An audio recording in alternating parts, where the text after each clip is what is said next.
FictionLab app. So you can go to FictionLab.ai. It's one of the alternatives for Chai and some others. You can log in, sign up here with Google, Discord, or Apple.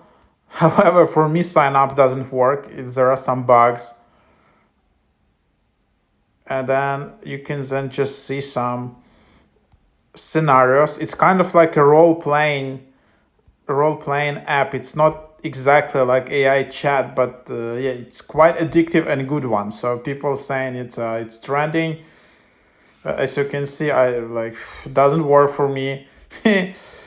So there are some scenarios.